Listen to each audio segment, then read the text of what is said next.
برزخ وہ زندگی ہے، موت نہیں ہے، اس کو تو سب مانتے ہیں۔ عذاب قبر ہم مانتے ہیں، قرآن سے ثابت ہے۔ بعض لوگ یہ سمجھتے ہیں کہ شاید قرآن میں ذکر نہیں ہے، غلط بات ہے، لیکن میرے پاس زیادہ وقت نہیں ہے۔ برزخ کے اندر زندگی کی ایک کیفیت ہے، اس کے اندر جیسے کہ ہمارے یہاں بڑی ویسے چھڑ گئی ہیں۔ حضور کی زندگی کیسی ہے؟ آیا ایسی ہے جیسے دنیا میں تھی یا اس سے کچھ مختلف ہے؟ تو میں کہا کرتا ہوں دنیا کی زندگی تو اتنی اچھی زندگی نہیں ہے، حضور کو جو زندگی ہے عالم برزخ میں، اس کا تو ہم تصور بھی نہیں کر سکتے۔ اس عالم برزخ میں کہا گیا شہداء کو وَلَا تَقُولُوا لِمَن يُقْتَلُ فِي سَبِيلِ اللَّهِ أَمْوَاتٌ بَلْ أَحْيَاءٌ وَلَٰكِن لَا تَشْعُرُونَ۔ اللہ کی راہ میں شہید ہو جانے والوں کو اموات مت کہو، مردہ مت کہو، زندہ ہے، تمہیں اس کا شعور نہیں۔ ہمیں شہداء کی زندگی کا شعور نہیں، پھر صدیقین اوپر ہے، پھر انبیاء ان کے اوپر ہے، پھر رسول ان کے اوپر ہے، سب سے اوپر سید المرسلین ہے۔ کیا زندگی ہوگی، اب کیا تصور کر سکتے؟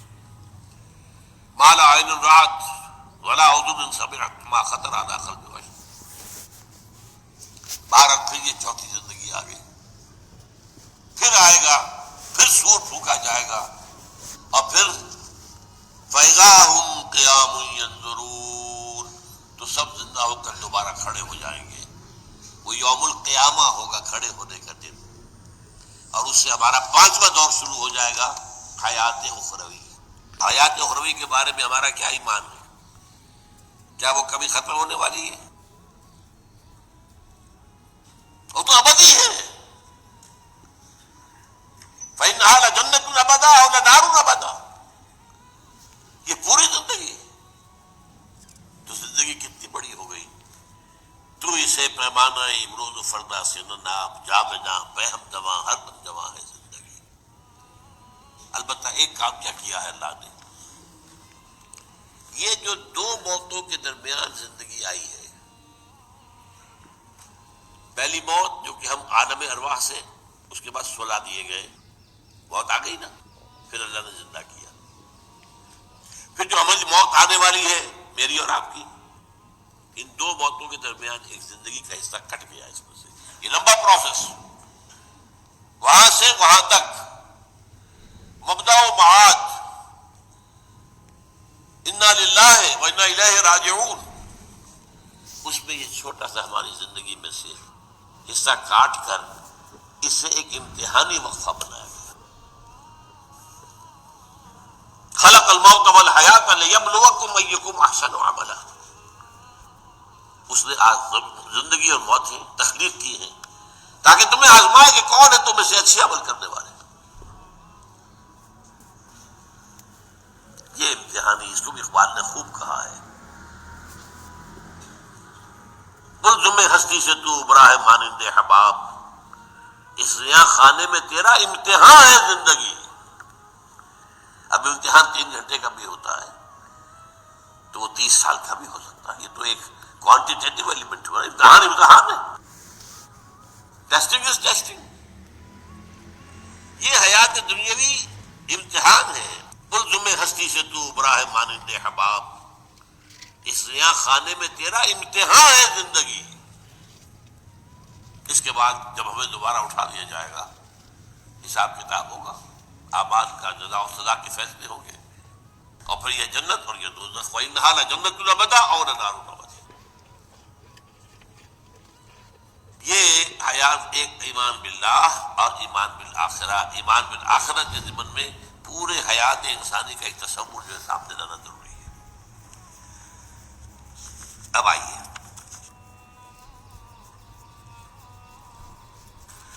میں نے کہا تھا تخلیق کے بارے میں کچھ باتیں آپ کو بتاؤں گا۔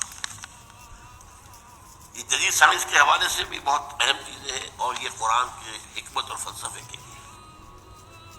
بدقسمتی ہماری یہ ہے کہ ہمارے جو فلسفی مسلمان ہوئے، ابن سینا ہو، فارابی ہو، کندی ہو، جو متکلمین ہوئے جنہوں نے عقل سے کام لے کر قرآن کی تفسیریں کی ہیں، امام راغب میں بہت بڑے مقام پر ہیں، اور ہیں بہت ہیں، کچھ صوفی مزاج، صوفی ہے، فلسفی ہے، ان سب نے اپنی زیادہ تر گفتگو کا دار و مدار یونانی حکماء اور فلاسفہ کی بات پر رکھی ہے۔ سقراط اس کا شاگرد، افلاطون اس کا شاگرد ارسطو، ہمارے متکلمین، ہمارے فلاسفہ سب ارسطو کے شاگرد، ہمارے صوفیہ اکثر و بیشتر افلاطون اور پروٹائنس فلاطینوس ان کے شاگرد۔ لہذا مولانا روم نے بڑا شکوے کے انداز میں کہا تھا، چند خانی حکمت یونانیہ، تم کب تک یونانیوں کی حکمت پڑھتے رہو گے، یونانیوں کا فلسفہ پڑھتے رہو گے، یونانیوں کی میٹا فزکس، یونانیوں کی منطق؟ چند خانی حکمت یونانیہ، حکمت قرآنیہ راہم بخواں۔ کبھی ذرا قرآن مجید میں جو حکمت دی گئی ہے، جو فلسفہ دیا گیا ہے، جو حقائق بیان کیے گئے، کبھی ان پر توجہ کرو۔ اللہ تعالیٰ توفیق دے۔ میری دلی آرزو ہوگی کہ آپ میں سے جو ذہین لوگ ہیں، ظاہر بات ہے کہ یہ میدان ہر شخص کا نہیں ہے۔ حضور صلی اللہ علیہ وسلم کا جو افرادی انفرادی سطح پر انقلاب برپا کرنے کا پروسیس ہے، 4 الفاظ ہیں اس میں ٹاپ پر آتا ہے حکمت۔ یتلو علیہم آیاتہ یزکیہم ویعلمہم الکتاب والحکمہ۔ حکمہ یہ تعلیم محمدی صلی اللہ علیہ وسلم، تربیت نبوی صلی اللہ علیہ وسلم، اس کی سب سے اونچی منزل ہے تعلیم حکمت۔ ظاہر بات ہے کہ ہر شخص اس کا اہل نہیں ہوتا۔ یہ اللہ تعالیٰ نے ظاہر بات ہے سب کو ایک جیسا نہیں بنایا ہے۔ جسمانی قوتوں کے اعتبار سے بھی فرق و تفاوت ہے، ذہنی صلاحیتوں کے اعتبار سے بھی فرق و تفاوت ہے۔ جن لوگوں کے اندر یہ فلسفہ اور حکمت کا ذوق ہو، وہ اس معاملے میں آئیں، سوچیں، پڑھیں۔ میری یہ چند باتیں ہو سکتا ہے کہ ان کے لیے چشم کشا ثابت۔ وہ کتاب اس وقت میری جو ہے ایجاد و ابداع عالم، وہ آؤٹ آف پرنٹ ہے، موجود نہیں ہے، انشاءاللہ جلدی ہی پرنٹ کروا لیں گے دوبارہ۔ دیکھیے تخلیق کا مرحلہ اول عالم امر ہے، اللہ کا ایک حکم کن، انما امرہ اذا اراد شیئا ان یقول کن فیکون۔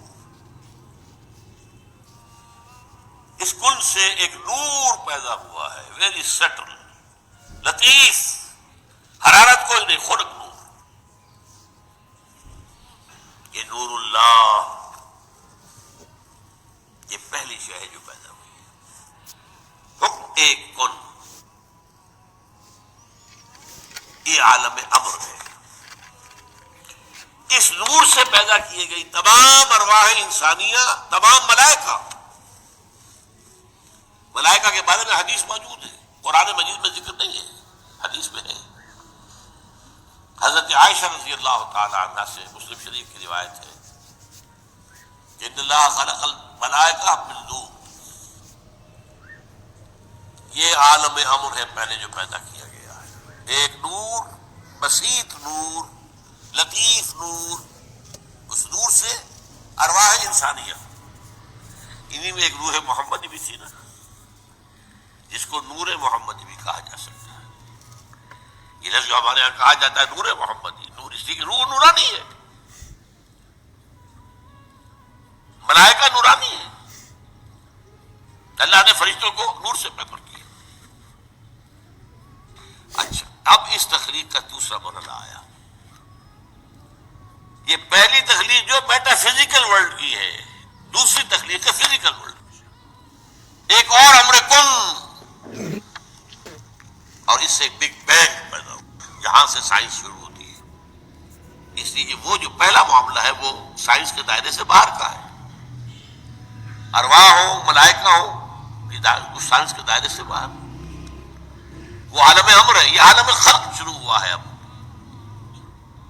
اور عالم خلق اور عالم امر میں ایک بڑا بنیادی فرق جان لیجیے۔ عالم امر میں اللہ کے کسی حکم کی تعمیل میں کوئی لمبا صرف نہیں ہوتا، کن فیکون، کن فیکون۔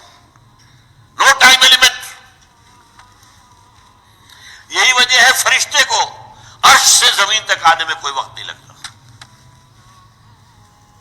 روح کو بھی کوئی وقت نہیں لگتا. یہ بیانڈ دس فزیکل ورلڈ ہے نا. تو میٹا فزیکل ورلڈ کا تعلق ہے ان کا، یہ عالم امر سے ہے. امر میں وقت نہیں لگے گا قطعاً، خلق میں وقت لگے گا لازماً. آم کی گٹھلی ہے، آم کا پودا بننے میں 5-6 سال لگ جائیں گے. عالم برزخ اور عالم آخرہ، اس کے بارے میں جو کچھ قرآن اور صحیح حدیث میں آیا اس کو ماننا چاہیے. اس کی تفصیل میں کھود گریز میں اس کی زیادہ کنہ تک پہنچنے کی کوشش کرنا، یہ در حقیقت اپنے آپ کو فتنوں میں مبتلا کرنا ہے. وہ عالم ہے جس کو ہم یہاں نہیں سمجھ سکتے. ایک دوسرا عالم ہے، اس کے نوامیس مختلف ہیں، اس کے قوانین مختلف ہیں. یہاں کی آگ جلا دیتی ہے، پھر وہ کھال جو ہے دوبارہ نہیں آتی، وہاں پر آگ جلائے گی اور کھال دوبارہ آ جائے گی. یہاں کی آگ میں آدمی پڑتا ہے مر جاتا ہے، وہاں کی وہ آگ جو ہے وہ مارے گی نہیں. ثم لا يموت فيها ولا يحيا، ایسی حالت میں رہے گا کہ نہ زندوں میں ہوگا نہ مردوں میں ہوگا. تو ان کیفیات کو ہمیں اجمالاً جو کچھ آیا ہے قرآن میں صحیح احادیث میں اس کو ماننا ہے. باقی ان کی تفاصیل میں جانا یہ در حقیقت فتنے کو دعوت دینا ہے، اپنے آپ کو فتنے میں مبتلا کرنا ہے، اپنے پاؤں پر خود کلہاڑی مارنے کی مترادف. سورہ آل عمران کے شروع میں جو مضمون آیا ہے کہ اس قرآن میں 2 طرح کی آیات ہیں، آیات محکمات، آیات متشابہات. یہ متشابہات جو آیات ہیں ان پر اجمالی ایمان رکھنا چاہیے، لیکن یہ کہ ان کی کنہ میں، ان کی ٹوہ میں، ان کی زیادہ تعویل تلاش کرنے کی کوشش جو ہے یہ خام خواہ انسان کو کسی غلط وادی میں یہ چیز جو ہے بھٹکا دیتی ہے اور فتنہ پیدا ہوتا ہے.